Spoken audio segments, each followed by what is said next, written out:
And so today we are going to look at this appendix because it's linked with the document that we read yesterday, and it covers a little bit the Magisterium, so it's a good in between.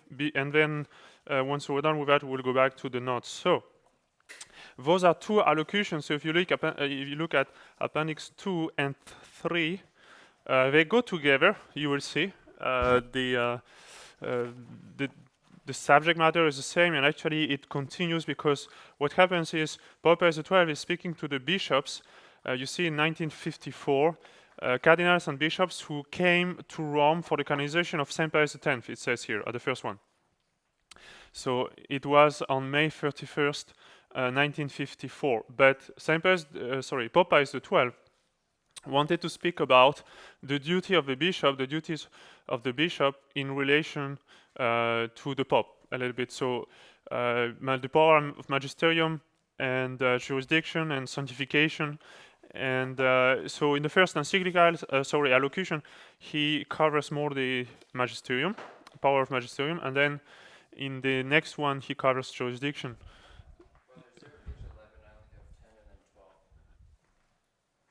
No, but because this is the appendix, it's the numbering is different. Sorry, it's a little, yeah. Sorry, it's a little confusing, but that's the numbering of the appendix. So you will have a number 12 of the classes later on.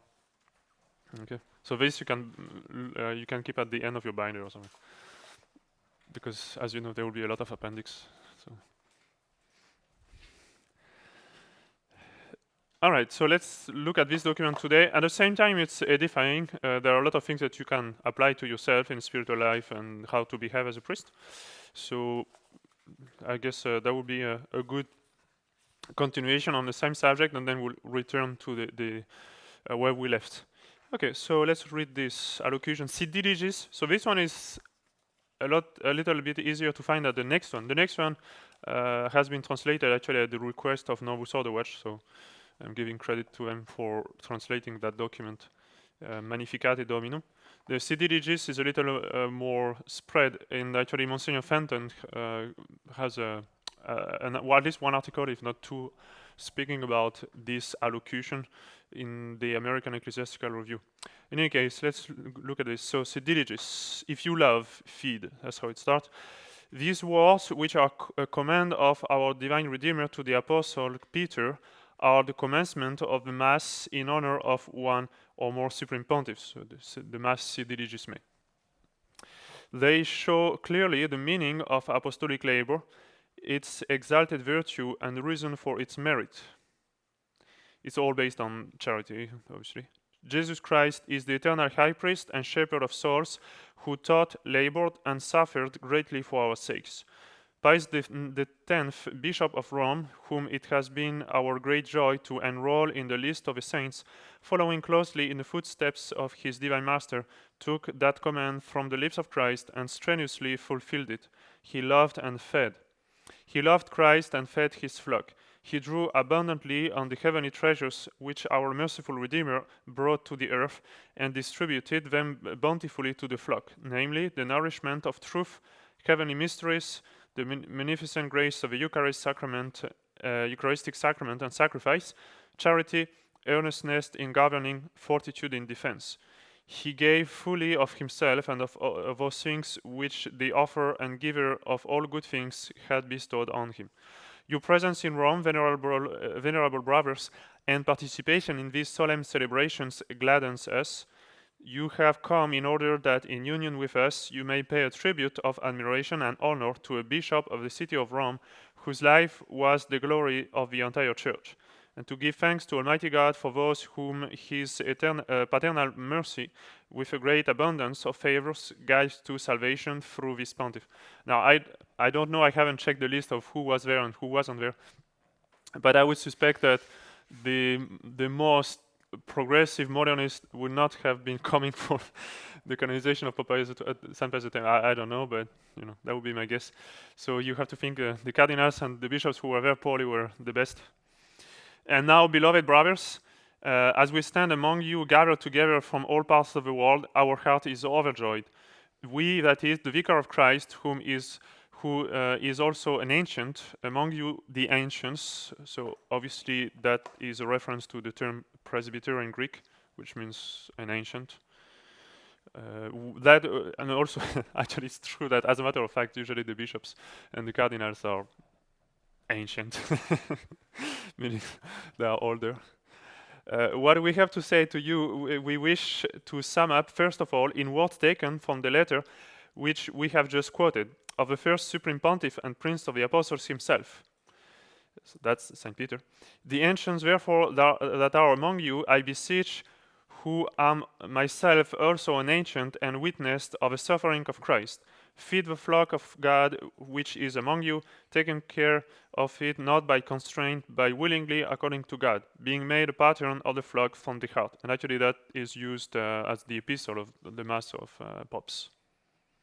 These words have the same purport as the divine utterance. If you love, feed, encouraging pastors to active charity in their ministry. We wish to develop briefly what we have just summed up in the words of Blessed Peter. Care of all the Church and the daily vigilance which our Supreme Office demands of us compel us to consider and weigh certain ideas, sentiments, and ways of acting. We draw your attention to them and ask you to unite your vigilant care with ours in order thus to provide more quickly and effectively for the needs of Christ's flock.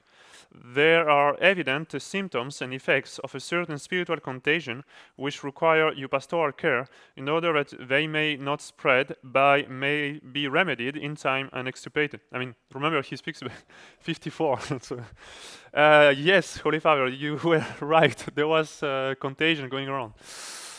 Yeah, 10 years later, Vatican II. So our purpose will be best effected by explaining the triple office, there it comes, office and privilege, which by divine institution belongs to you, the successors of the apostles, under the authority of the Roman Pontiff. So this is where it becomes interesting. He's going to speak about the office of bishops in relation to the papacy, namely of teacher, priest, and ruler. But since time will not permit today, we will limit ourselves to the first point, putting the others off to another occasion if God so permits, which will be the other allocution. Okay? So you see they go together. That's why I gave them together. So this one is going to be about the office of teacher, and then the next one is going to be about priest and ruler. Christ our Lord entrusted the truth which he had brought from heaven to the apostles and through them to their successors. He sent his apostles as he had been sent by the Father. So notice that he sent the apostle. Every single word, every single expression that Pope Isidore uses is very meaningful. So that's why we read that. To teach all nations everything they had heard from him. The apostles are therefore, by divine right, the true doctors and teachers in the church. Okay, so that applies to the bishops, obviously. Besides the lawful successors of the apostles, namely the Roman Pontiff for the universal church, and bishops for the faithful entrusted to their care, there are no other teachers divinely constituted in the Church of Christ. This is very important here. Beside the successors of the apostles, namely the Roman Pontiff for the universal church, and bishops for the faithful entrusted to their care, there are no other teachers divinely constituted in the Church of Christ. So, the priest, for example, in the diocese is really that's an expression that I have heard here, but a creature of the bishop in the sense that he completely depends on the bishop, but the bishop is the one who has the divine right to accomplish the mission of a church in a diocese. Okay, so the priest, even if they are in a parish, like a parish priest who actually has some jurisdiction, is an extension of a bishop. Okay, the bishop is the ordinary, the priest is his minister in that sense. But both the bishops and, first of all, the supreme teacher and vicar of Christ on earth may associate others with themselves in their work of teacher and use their advice, priests, and even for the advice, like theologians and things like that. They delegate to them the faculty to teach, either by special grant or by conferring an office to which the faculty is attached, like pastor in a parish. Those who are so called teach not in their own name, nor by reason of their theological knowledge, but by reason of a mandate which they have received from the lawful teaching authority. This also is very important. So they are delegated. Okay, they are delegated. It's not an ordinary jurisdiction. It is delegated, and they teach not in their own name, nor by reason of, obviously, it's not just because they are smart, but by reason of a mandate which they have received from the lawful teaching authority. Their faculty always remains subject to that authority, nor is it ever exercised in its own right and independently. So remember, we are in the 50s. There was a lot of also lay apostolate that was excessive in this sense. That lay apostolate is very good. Catholic action is a very good thing when you have lay people helping the hierarchy for the mission of a church. But there were lay theologians who were basically desirous of being independent from the hierarchy. And Pope Pius XII will have many times to address that. But in any case, you see, it's always under the hierarchy. Bishops, for their part, by conferring this faculty, are not deprived of the right to teach. They retain the very grave obligation of supervising the doctrine which others propose in order to help them, and of seeing to its integrity and security. Obviously, so the bishop in his diocese, obviously, even if he appoints a priest as the pastor, he's the head in the sense that he can go ahead and he can go in the confessional, hear confession, for example, and so forth and so on. I'm sure you heard about the story of Saint Pius X when he was a bishop, that a priest was known to be always late in the confessional. So confession would be at 9, and he would arrive maybe 9:20 or something, and he would do that all the time. So the bishop, who was Saint Pius X, learned about that, and one day the priest arrived late as usual, and somebody was already in the confessional. It turned out to be the bishop. So, yeah. But he was very fatherly with his priest. Like, it's not, okay, he wasn't nasty or anything, but he wanted to give him a lesson though, that you shouldn't be late. So obviously, I mean, I'm sure after that was it. Therefore, the legitimate teaching authority of the church is guilty of no injury or no offense to any of those to whom it has given a canonical mission, if it desires to ascertain what they did I miss myself? No.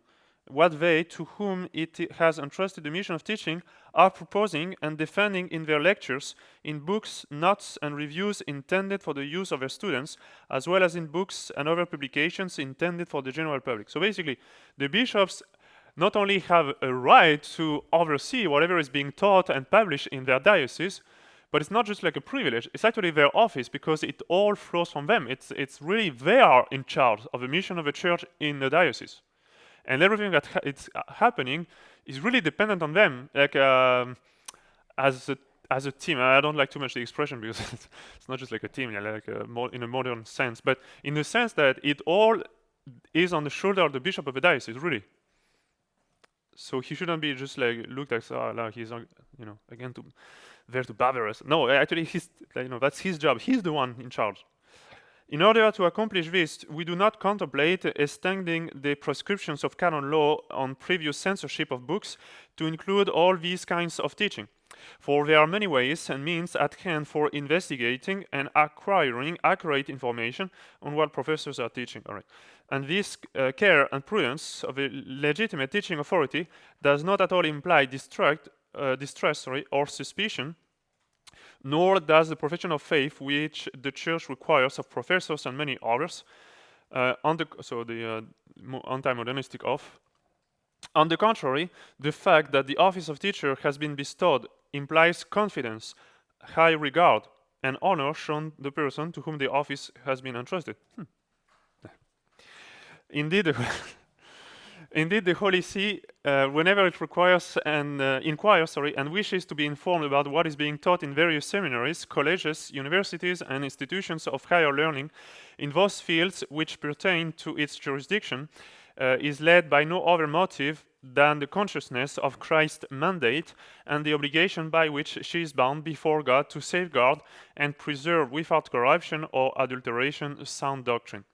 Moreover, the exercise of this vigilance aims also at protecting and upholding your right and office of feeding with the genuine teaching of Christ and with his truth the flock entrusted to your pastoral care. So Pope Pius XII, he's really obviously insisting on that, that the clergy should really cooperate with the bishop, is there to help the bishop actually to accomplish the mission of the church in a given diocese. And that's the way the clergy should look at it. Not without serious reason, venerable brothers, have we wished to recall these things in your presence. For unfortunately, it has happened that certain teachers care little for conformity with the living teaching authority of the church, that's a nice way to put it, pay little heed, that's a nice way to put it, to her commonly received doctrine, clearly proposed in various ways, and at the same time they follow their own bent too much and regard too highly the intellectual temper of more recent writers, modernists, and the standards of other branches of learning, which they declare and hold to be the only ones which conform to sound ideas and standards of scholarship. So obviously all of those people have, well, I guess I don't have to explain too much, but when you do new theology, nouvelle theology, when you have this class, you will see it's going to be very obvious. A lot of theologians at the time, or clergy as a rule, had this idea that whatever was traditional was like kind of bigot, it's like it was, this is what we believed in Middle Ages, but they didn't know better. But now we know better, like as if you come in 1960 and you know everything about everything because whatever it has been published in a review by the University of Paris or something, like some very liberal institution, so it has to be true. It's absurd. It's a lot of pride, obviously, just to think that everything that is from the past, they were all ignorant and bigot and whatever, but now we know better. So. However, matters of religion and morals, because they completely transcend truths of the senses and the plane of the material, pertain solely to the office and authority of the Church. In our encyclical letter, Humani Generis, we describe the attitude of mind, the spirit, of those whom we have referred to above. We also recall to mind that some of the aberrations from truth which we repudiated in that encyclical had their direct origin in a neglect of conformity with the living teaching authority of the Church. Definitely. Time and again, St. Pius X, in writings whose importance is known to all of you, urgently stressed the need for this union with the mind and teaching of the Church. His successor in the Supreme Pontificate, Benedict XV, did the same in his first encyclical Ad Beatissimi, which is very good actually on that point precisely. Like he emphasizes that. After solemnly repeating Pius' condemnation of modernism, he thus describes the attitude of mind of followers of that doctrine. He who is influenced by its principles disdainfully spurns whatever appears old and eagerly pursues the new. In his manner of speaking of divine things, in performance of divine worship, in Catholic usages, even in private devotions. And what is so funny about it, as you well know, is that today it's the exact opposite. Like the modernist religion is a religion of the baby boomers that are old now and that are just nobody cares about. And tradition actually is young and vigorous, and so now in hindsight it's actually very funny because it's the exact opposite. And if there are any present day teachers making every effort to produce and develop new ideas but not repeat that which has been handed down, and if this is their whole aim, they should reflect calmly on those words which Benedict XV, in the encyclical just referred to, proposes for their consideration. Quote, "We wish this maxim of our elders held in reverence. Nihil innovetur, nisi quod traditum est. Let nothing new be introduced, but only what has been handed down." Another way to put it sometimes is non nova sed nove. So it doesn't mean that obviously you should just repeat, quote, and everything yourself. No, it doesn't mean that at all. But non nova sed nove. This is, you don't say new things, but you say them in a new way. Meaning, it's a homogeneous development of doctrine. It's the same faith always, just more explicit. Well, actually, he put it there. So, but noviter, it's just the same way. It must be held as an inviolable law in matters of faith and should also control those points which allow of change, though in this latter, for the most part, the rule holds. Non nova sed noviter, the same. As for the laity, it is clear that they can be invited by legitimate teachers and accepted as helpers in the defense of the faith. It is enough to call to mind the thousands of men and women engaged in catechetical work and other types of lay apostolate, all of which are highly praiseworthy and can be strenuously promoted.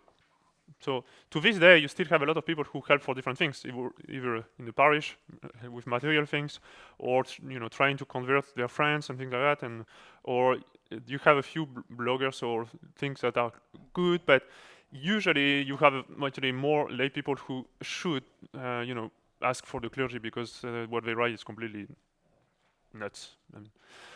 But all of these lay apostles must be and remain under the authority, leadership, and watchfulness of those who, by divine institution, are set up as teachers of Christ's church. In matters involving the salvation of souls, there is no teaching authority in the church not subject to this authority and vigilance. Recently, what is called lay theology, so there it comes, has sprung up and spread to various places, and a new class of lay theologians has emerged. It's like, let's see, did he write this last week? No, okay. It hasn't changed, it's the same. Which claims to be sui juris of his own right. There are professors of this theology occupying established chairs, that would be in no sort of seminaries. Courses are given, not published, seminars held. These professors distinguish their teaching authority from, and in a certain way, set it up against the public teaching authority of a church. That's where the problem is, obviously. Because they want to be completely independent from the clergy. At times, in order to justify their position, they appeal to the charismatic gifts of teaching and of interpreting prophecy, which are mentioned more than once in the New Testament, especially in the Pauline epistles, so in Romans and Corinthians. They appeal to history, which from the beginning of the Christian religion down to today presents so many names of laymen who, for the good of souls, have taught the truth of Christ orally and in writing, though not called to this by the bishops and without having asked or received the sacred teaching authority, led on by their own inward impulse and apostolic zeal. Nevertheless, it is necessary to maintain, to the contrary, that there never has been, there is not now, and there never will be in the Church a legitimate teaching authority of the laity withdrawn by God from the authority, guidance, and watchfulness of a sacred teaching authority. In fact, the very denial of submission offers a convincing proof and criterion that laymen who thus speak and act are not guided by the Spirit of God and of Christ. Furthermore, everyone can see how great a danger of confusion and error there is in this lay theology, a danger also lest others begin to be taught by men clearly unfitted, that hasn't changed either, unfitted for the task, or even by deceitful and fraudulent men, whom St. Paul described, quote, "The time will come when men, always itching to hear something fresh, will provide themselves with a continuous succession of new teachers as the whim takes them, turning a deaf ear to the truth, bestowing their attention on fables instead." That's from the second epistle to Timothy.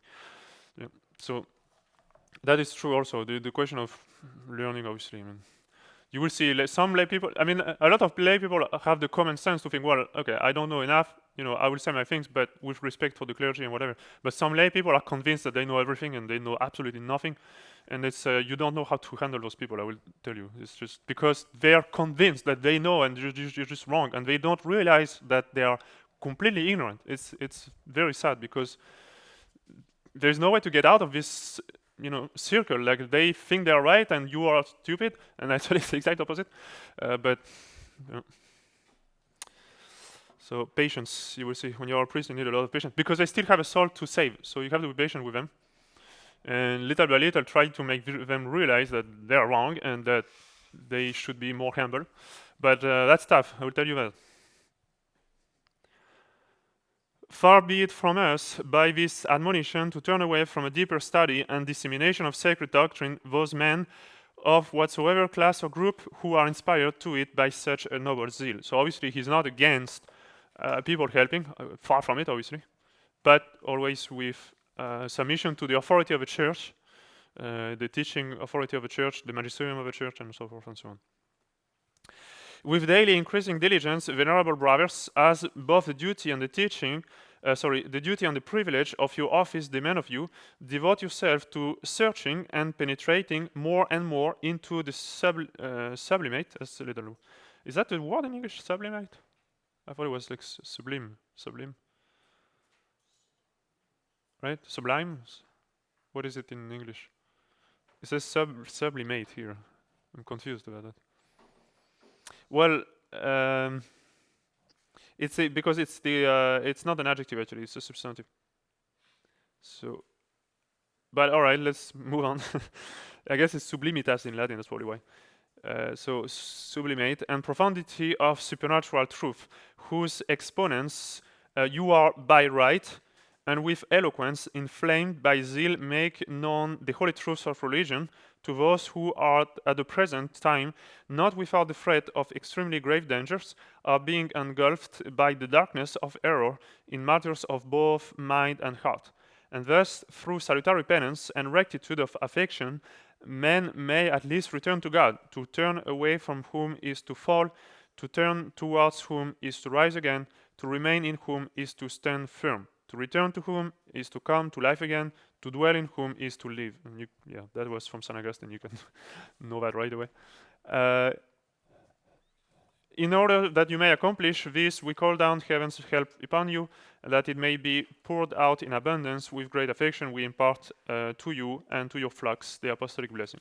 Okay, so. Now the problem is that, he was basically hoping that the bishops obviously would do their job, but the problem is a lot of bishops were already corrupt with a lot of modern ideas themselves, so they were protecting those people. That's the point. Anyway, let's continue with the second part, Magnificat Dominum. So that's from November 2nd, you see. So I guess after the Requiem Mass, I suppose. Magnify the Lord with me. Together let us extol his name. That's from the Psalm Wednesday complaint.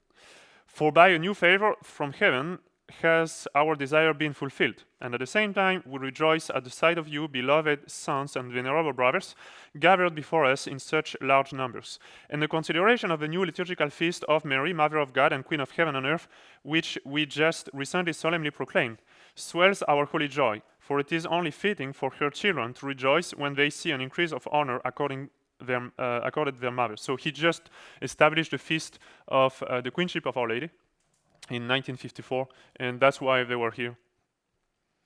Yet, though she is Queen of all, the Blessed Virgin Mary rules over you and your plans and undertakings by a special title and in a more intimate way, for she has long been invoked under that singular and glorious title of Queen of the Apostles. For being the mother of fair love and of fear and of knowledge and of holy hope, what does she desire more eagerly and strive for more earnestly than that the authentic worship of the true God be ever more deeply implanted in souls, a more genuine charity glow in them, a pure fear of God rule their plans, a hope solidly based on the promise of immortality be a solace in this sad exile on earth. All these virtues are being cultivated among men through the labors and efforts you expend on your apostolic tasks, so that leading their earthly lives in sobriety, justice, and piety, they may win everlasting happiness in heaven. It is therefore under the guidance and protection of Mary, ever Virgin, Mother and our Queen, that we decided to treat some points which we trust will prove helpful to you and to the work you are devotedly engaged in of tending the Lord's harvest. So that's a very pious introduction. At the beginning of June, on the occasion of the canonization of St. Pius X, we spoke to the large group of bishops who had come to Rome to honor the new Pope Saint. So that's the allocution, Si Diligis. Our topic was the teaching office, which by divine institution and right belongs to the successors of the apostles under the authority of the Roman Pontiff. Now, continuing that address, as it were, we are pleased to speak to you of two other closely related functions which concern you and demand your thought and care, the priesthood and the government of the church. Let us turn our thoughts once more to St. Pius X. From the story of his life, we know what the altar and the sacrifice of the Mass meant to him. From the very day on which he first offered the holy sacrifice to God, a newly ordained priest pronouncing for the first time with trembling lips, Introibo ad altare Dei. Well, I mean, it doesn't mean he did not serve Mass before ever, but you know what I mean. Because you say that as a servant too. It was the same throughout his priestly life. As pastor, as spiritual director of a seminary, as bishop, as cardinal patriarch, so he was in Mantua first, and then he went to Venice. Finally, as supreme pontiff, so that was in Rome. Yeah. The altar and the Mass were the source of and very center of his piety, which should be the case for every priest, his repose and strength in labors and difficulties, the source of light, courage in this word, and flagging. Sounds German. And flagging. Is it the case? So what? And flagging? Okay. And flagging zeal for God's glory and the salvation of souls. This pontiff, just as he was and is a model teacher, was and is a model priest. And if you haven't done that yet, I really encourage you to read the biography of Pope Pius X, because, as he says, it's very edifying, and also it's recent. So there are a lot of things that you relate a lot easier with somebody who is from the 20th century. Yes? We have a number of them. Otherwise, PDFs, like if you have a Kindle or something, you have, yeah.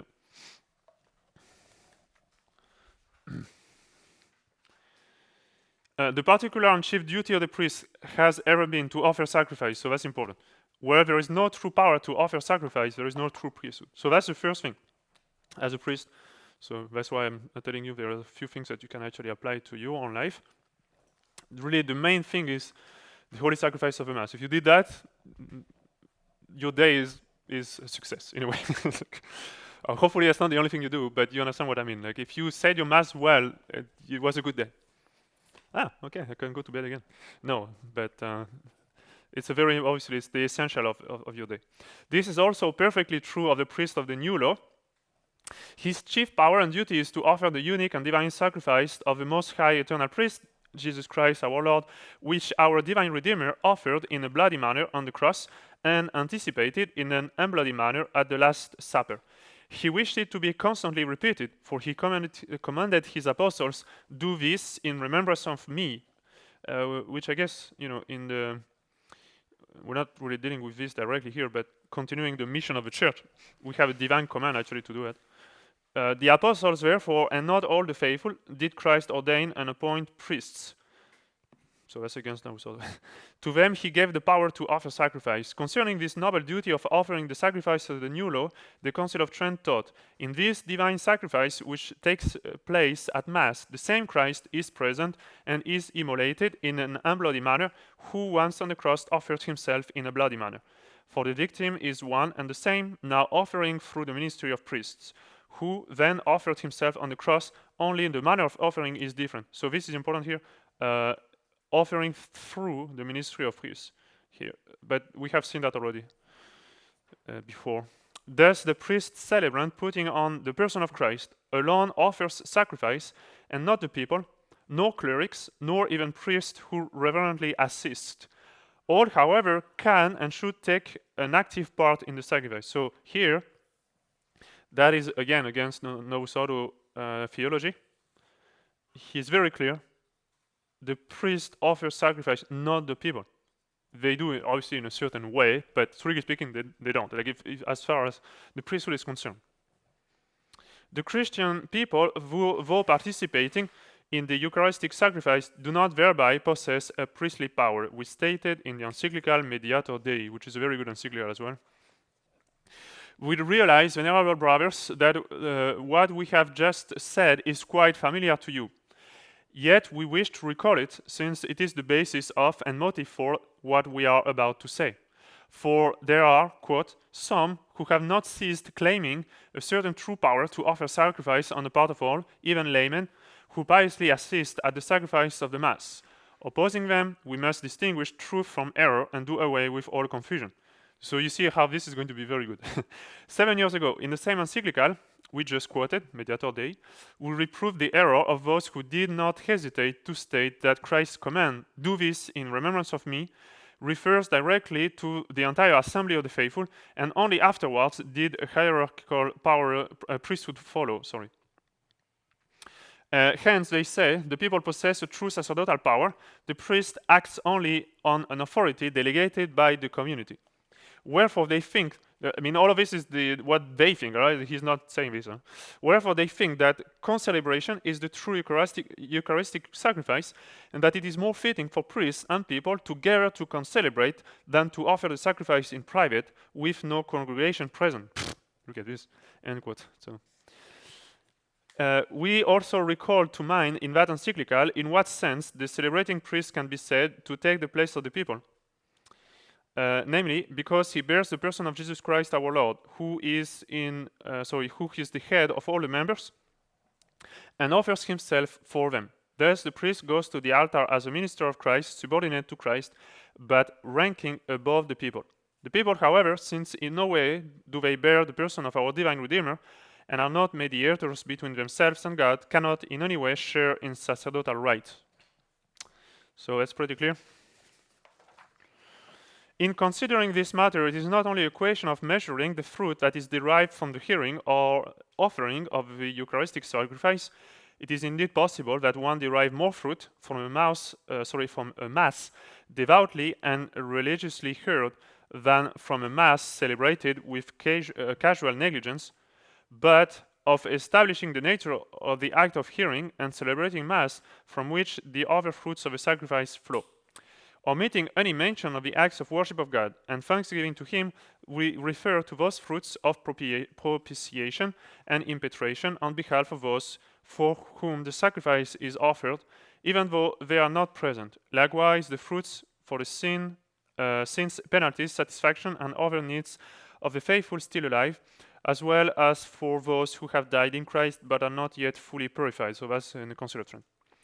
When the matter is thus regarded, an assertion which is being made today, not only by laymen, but also at times by certain theologians and priests, and spread about by them, ought to be rejected as an erroneous opinion, namely, that the offering of one Mass at which 100 priests assist with religious devotion is the same as 100 Masses celebrated by 100 priests. That is not true. So this is against the idea of concelebration.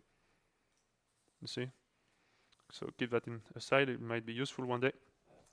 With regard to the offering of the Eucharistic sacrifice, the actions of Christ, the high priest, are as many as are the priests celebrating, not as many as are the priests reverently hearing the Mass of a bishop or a priest.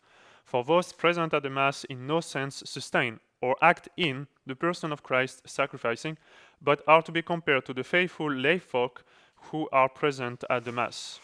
So if a priest is in choir, you are there like the faithful is.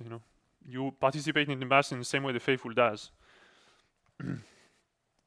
On the other hand, it should not be denied or called in question that the faithful have a kind of priesthood, and one may not depreciate or minimize it. It's an important point, and for the spiritual life, it's important.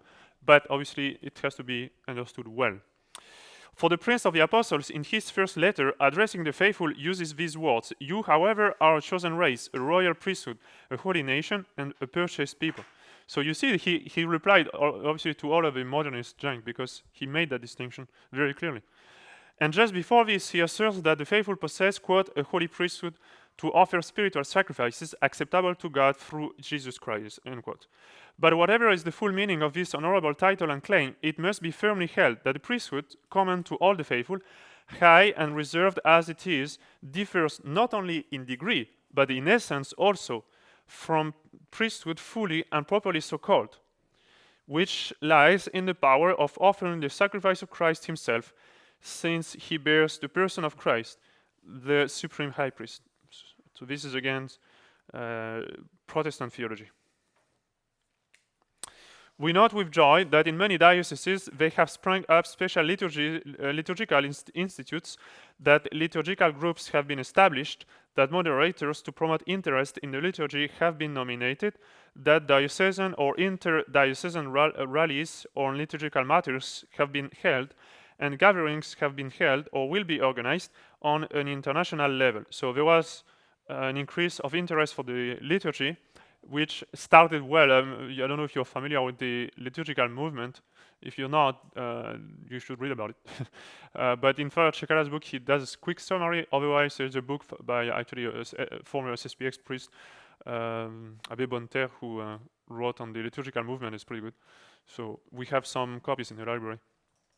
And so the liturgical movement, starting with Don Guéranger, for trying to explain the liturgy to people and make people appreciate the liturgy is a good thing, but obviously it became infested with modernism afterwards and was used as a vehicle for modernist ideas with Bonini and the rest of it.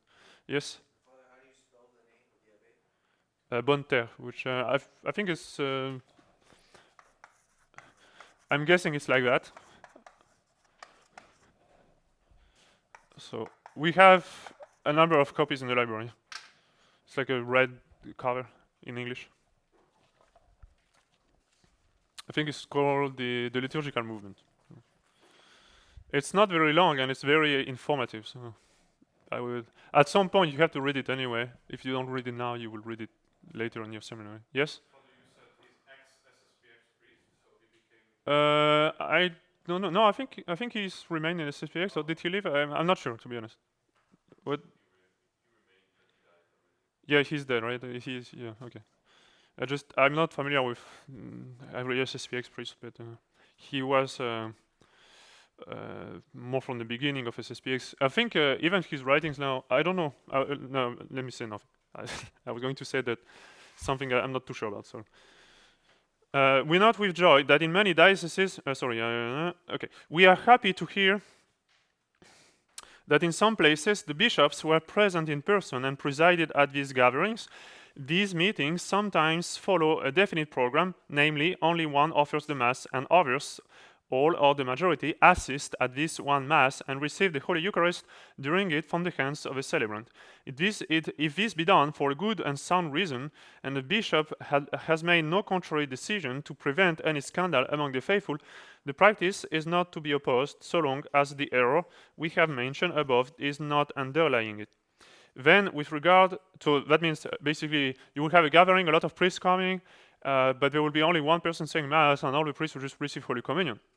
And usually the people are a little bit surprised by that, obviously. I mean, you could have exceptions where you would do that, maybe because there are too many priests, and basically it's just impossible to have all of the Masses in one place. So, because we would just spend the whole day, and the sacristan would, but but as a rule, obviously, the intention of the church is that every priest says a Mass, and you are meant to offer Mass yourself, obviously, not just to assist at Mass. Otherwise, you could have remained a deacon. So yes, if there is a good reason to do it, fine, but be careful to not fall into the error that he described. Then, with regard to the matters dealt with at these gatherings, there are discussions on points of history, doctrine, and the conduct of life. Conclusions have been arrived at and motions drawn up which seem necessary or in keeping with greater progress in this study, but subject to the decision of proper ecclesiastical authority. But this movement to study the sacred liturgy does not stop at the holding of these gatherings. Alongside them continually grow and develop experience and practice so that the faithful in ever greater numbers are being influenced to an active union and communion with the priest who is carrying out the sacrifice. So now everybody has a missal when following Mass, but that was not always the case, obviously. And it was part of that effort to know the liturgy and to follow the liturgy that now everybody is basically following the text of the Mass. It's not an obligation, but it's a very pious thing to do. So there was a lot of efforts put into explaining the liturgy to people, which is okay, is perfectly fine. But obviously, it also leads to some problem. So you know that when he addresses, like he speaks about this, you can guess what he's going to get to. But, venerable brothers, however much you may show favor and rightly to the practice and development of a sacred liturgy, do not allow those studying this subject in your dioceses to withdraw from your guidance and watchfulness, or to adapt and change the sacred liturgy according to their own judgment, contrary to the Church's clearly and declared norms. Quote, it is the function of the Apostolic See alone to determine the sacred liturgy and to approve liturgical books. So that's from the canon law. And particularly with regard to the celebration of Mass, quote, all other custom to the contrary being revoked, a priest celebrating must observe accurately and devoutly the rubrics of the books of his own right, and take care not to add other ceremonies or prayers at his own whim. And do you give no consent or permission to attempts of this kind or to movements which are more daring than prudent? So the thing is, if you read that, you will actually realize that some modernist priests were doing experiments. Basically, they were kind of doing the new mass in a clandestine way. In a sense, they would be facing the people and this and that. Some priests already had those ideas, and obviously that was not allowed. Being made a pattern to the flock, the words of St. Peter especially refer to bishops as having and exercising the office of shepherd. The special and personal note of the pontificate of Pius X was indeed this aspect and habit of shepherd. To put it briefly, after he reached the highest office in the apostolic ministry, it was clear to all that there had been raised to the chair of the Prince of the Apostles a priest who had grown up in the care of souls, who had been from the beginning of his priesthood, and who continued to be a shepherd of souls until he was set to feed the whole flock of Christ. But shepherd in a good sense, like he was a pastoral, but he condemned modernism to death, pretty much. That was pastoral. So pastoral doesn't mean to be tolerant of errors, far from it. You can see quite the contrary. He was a pastor, precisely. That's why he went after the modernists, whereas a lot of other pontificates, the popes were into diplomacy and things like that.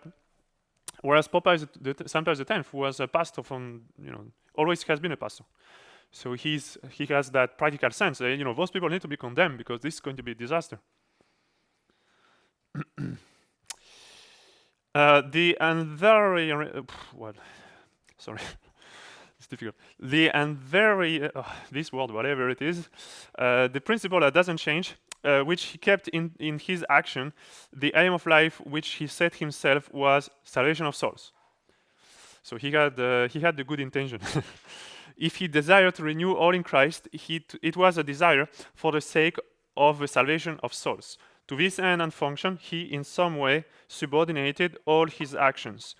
He was the good shepherd in the midst of his flock, anxious about its need, troubled by the dangers threatening it, entirely devoted to the leading and guiding of the flock of Christ in the way of Christ.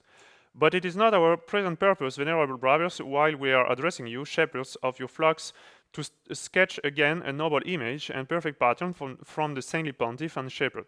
We wish rather, as we did with the teaching power and priesthood of bishop, to mention some points which, especially in our times, demand the interest, voice, and activity of a dedicated shepherd. And you see, he's going to have pages on government, but I guess we'll see that next time.